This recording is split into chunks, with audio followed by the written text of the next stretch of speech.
अस्सलाम वालेकुम dear student. आज हम बात करेंगे पावर प्ले के बारे में कि पावर प्ले T20 में, ODI में या टेस्ट में क्या होता है और किन किन ओवर्स में होता है और उसमें क्या रिस्ट्रिक्शन होती हैं। असल में ये समझना ज़रूरी है कि पावर प्ले दरअसल फील्ड रिस्ट्रिक्शन है, यानी फील्ड के अंदर रुकावट है कि आप कितने फील्डर जो है वो 30 यार्ड्स सर्कल के अंदर ले ला सकते हैं और कितने बाहर लेके आ सकते हैं।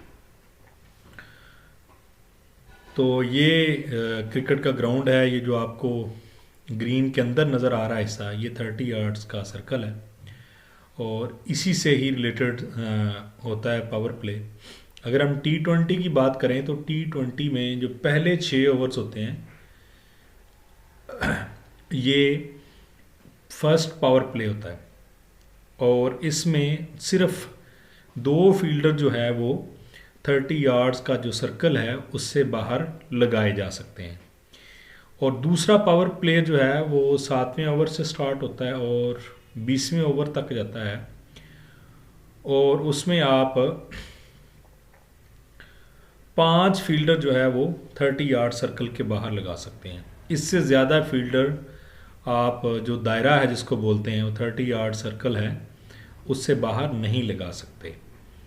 अगर हम ODI की बात करें तो ODI जो का 50 ओवर्स का मैच भी पूरे का पूरा अब पावर प्ले पर ही मुश्तमिल है। और शायद आपने मैच के दौरान देखा होगा कि जो अंपायर खड़ा होता है, फर्स्ट अंपायर, वो इस तरह इशारा करके ऊपर से इशारा देता है पावर प्ले का कि जब power play next power play start हो गया।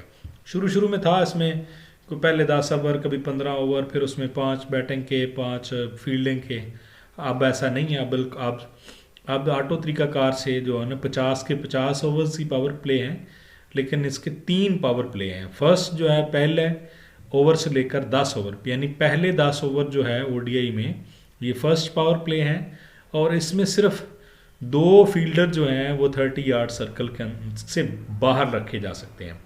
वो जो फील्डिंग वाला कैप्टन है उसकी मर्ज़ी है वो कहाँ पे रखता है, किस साइड से रखता है।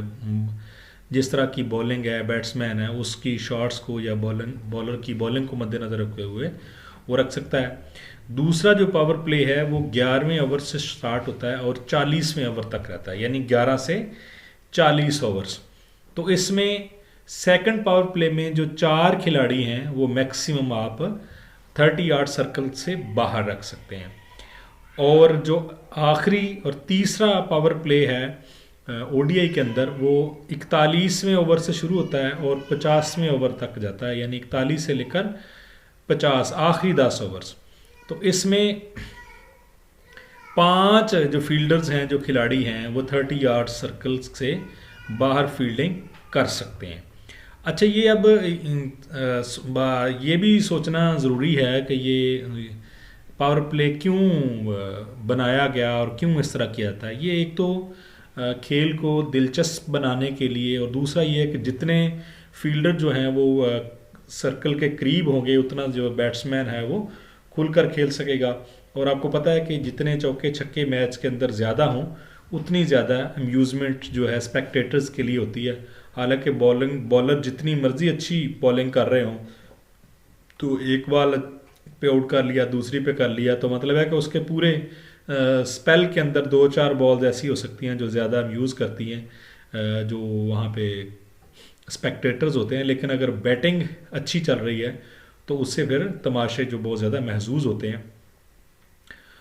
और थोड़ा सा अगर हम एडिशनल कोई रूल्स की बात करें तो फ्री हिट जो है इन दोनों फॉर्मेट के अंदर जो नो बॉल है, ओवर स्टेपिंग, यानी कि खिलाड़ी का जो है पोपिंग क्रीज से आगे पाँव चला जाता है, तो ऐसी सूरत में भी अंपायर उसको नो बॉल देता है और नो बॉल पे फ्री हिट होती है। ये दोनों एडिशनल चीज़ें हैं।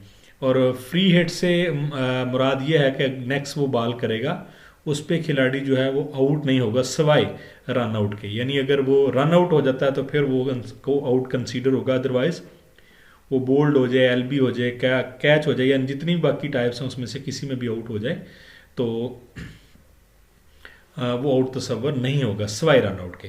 और बाउंसर की बात करें तो इसमें आपको पता है कि ओडीआई में और टेस्ट में सिर्फ एक बाउंसर अलाउ है, अगर आप दूसरा बाउंसर लगाते हैं तो फिर आपको नो बॉल दे दी जाती है। और अगर आपसे कोई सवाल पूछता है या सवाल टेस्ट के अंदर या कहीं पे इंटरव्यू के अंदर कि टेस्ट में पावर प्ले होता है और कितने ओवर्स में होता है, तो उसका जवाब है टेस्ट में पावर प्ले नहीं होता। तो ये था आज का हमारा टॉपिक। इंशाल्लाह नेक्स्ट किसी और टॉपिक के साथ आपकी खिदमत में हाज़िर हूँगा। तब तक के लिए अल्लाह हाफिज़।